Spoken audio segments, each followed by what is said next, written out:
There is a rather curious juxtaposition in the beginning of the Torah portion of Kedoshim, where we are instructed to become holy. A rather nebulous idea, to be sure, because the Torah is not clear as to how we are expected to attain a measure of holiness in our lives. Yet from the successive verses and instruction, we gain a glimpse, perhaps, of the Torah's method of incorporating holiness into the everyday experience of life. The Torah continues that we are to have reverence and awe for our parents, our mothers and our fathers.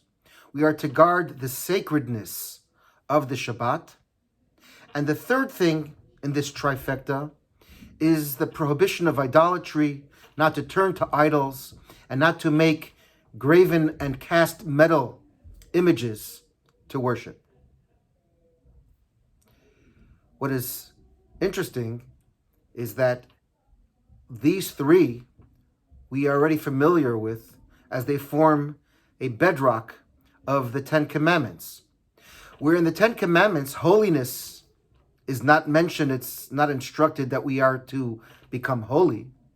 The three ideas of idolatry, Shabbat, and honoring and respecting our parents, we are all familiar with.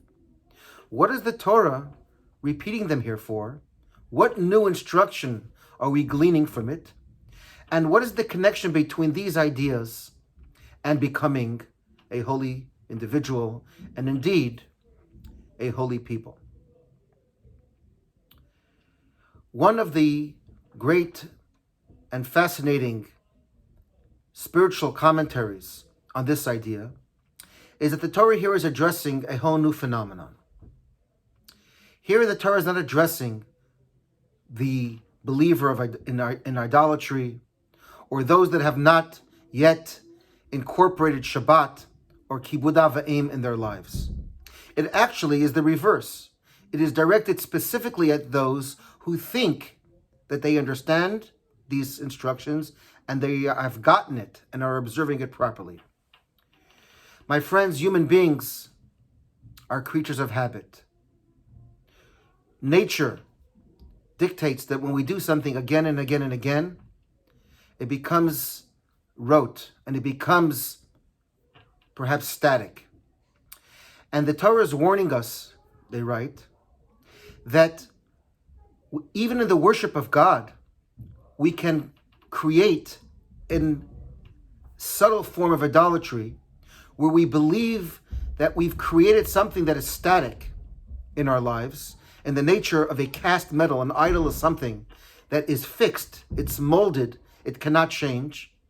And we build these idols in our lives that we worship again and again because we believe that consistency and repetition takes the place of growth, of progress. And the Torah is telling us that holiness cannot be found in a place of mold, a place of static, a place where everything is fixed. Idolatry on a subtle spiritual level is when a human being believes that they've arrived, that they've gotten it, and that what they've done yesterday, the day before, and the year before, and the year before that, is perfect. That, they write, is an idol. Because what defines a human being, what defines a Jew, is that we have always remembered that the journey is what's important, not necessarily the destination. And so, when we think about these three things, something fascinating emerges. Because the Torah is addressing the three ideas that there is the greatest danger that through familiarity and through habit, we may lose the energy, the passion, and indeed the impetus to go higher and to transform ourselves again and again. You see, parents who raise us and who we spend all of our formative years with, and the Torah understands that it is natural that we want to honor and respect our parents. However, the Torah is concerned that in the familiarity and in the constancy of it, we will plateau, and our relationship and our reverence for our parents becomes static, becomes fixed. It becomes an idol. It becomes something that is not subject to new exploration or deepening of appreciation for our parents. And the Torah is telling us that, you know how you become holy? We don't love and revere and respect our parents the way we did 5 years ago, 10 years ago, 15 years ago. Rather, it's an everyday instruction to us to look at our relationship, to look at our parents, perhaps in a new light. Shabbat, we observe it every single week.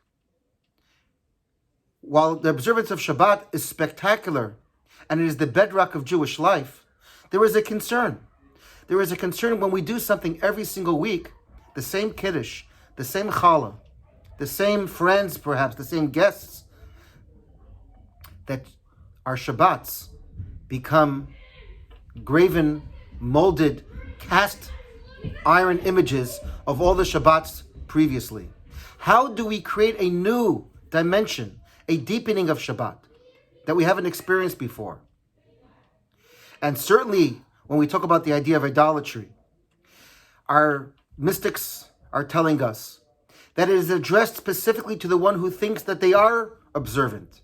They're religious. They believe in God. They go to minyan. They go to shul. They have the same schedule. They study Torah every day. But there's a fascinating teaching in the Talmud, where the Talmud says, you know the difference between someone who serves God and someone who doesn't? And they teach that someone who doesn't serve God is someone who studies their Torah portion 100 times. And someone who does serve God, someone who studies it and reviews it 101 times. And the commentaries all wonder, 100 times, that's called not serving God? And one more time, 101, now we're serving God? And the answer is actually rather straightforward. It's not the number. It's what you're used to. It's your habit.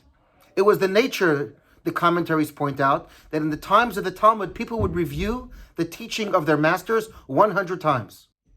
So when you do something again and again 100 times, that becomes your nature. When it becomes your nature, there's nothing extraordinary about it.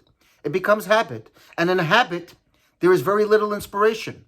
There is not a lot of spiritual mobility. But when you do something 101 times, even though it's only one more time relative to 100, but it's one more time than you used to, that makes all the difference. That one more than what I've done yesterday, that one more than what my habit tells me to do, that is the transformation between someone who is engaged in a relationship with God and someone who feels that they've arrived and that they're comfortable and they don't want to be pushed. This, my friends, is one of the beautiful messages of our Torah portion, Kedoshim, because the Torah does not have to specify holiness, because holiness means that the moment you think you are holy, you've lost it. Holiness is the journey. It's realizing that every morning, every day, no matter what I accomplished yesterday, no matter what I did last Shabbat, today's a new opportunity. This Shabbat is a new opportunity. Every time I pick up the phone to my parents or I go to visit them, I'm not just saying hello and continuing a conversation from last time. I'm not just relating to them the way I related to them yesterday. Today is a whole new opportunity. Holiness means, where am I going to find the novelty, the inspiration, the idealism of the moment? That God gave me this gift to have a connection with my parents, that God gave me a gift to observe a new Shabbat, that God gives me a gift to realize that idolatry is not some far-fetched idea from ancient Neanderthal times or of ancient history when people worshipped objects of metal and thought that they were important. No, it is even more relevant today in our times when our ideal, when everything we work for in our lives is to get to a point where we're comfortable, where we're not pushed out of our comfort zone, where we feel like finally now we can take a breath and enjoy rest in our laurels and enjoy what we've achieved in life.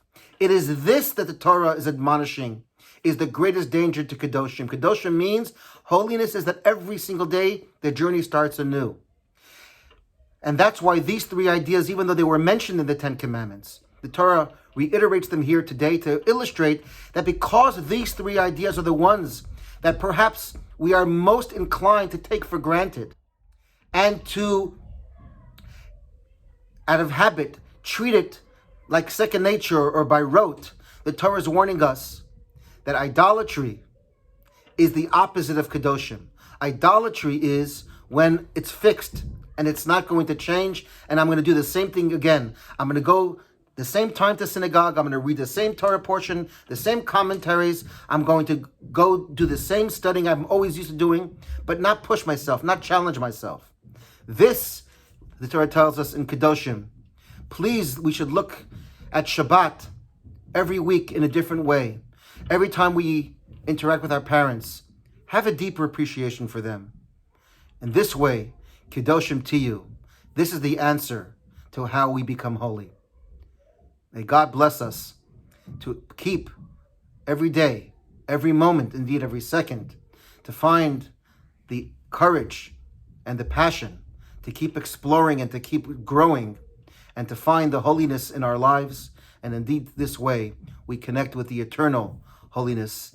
Ki Kadosh Ani, the portion says, because God is holy and God is constantly reinvigorating and reconstituting and creating the world from scratch, so too in our journey in life, both physical and spiritual, never ever rest from what we did a moment or a day before, but recreate ourselves every single day. And in this way, we will achieve holiness. Shabbat Shalom.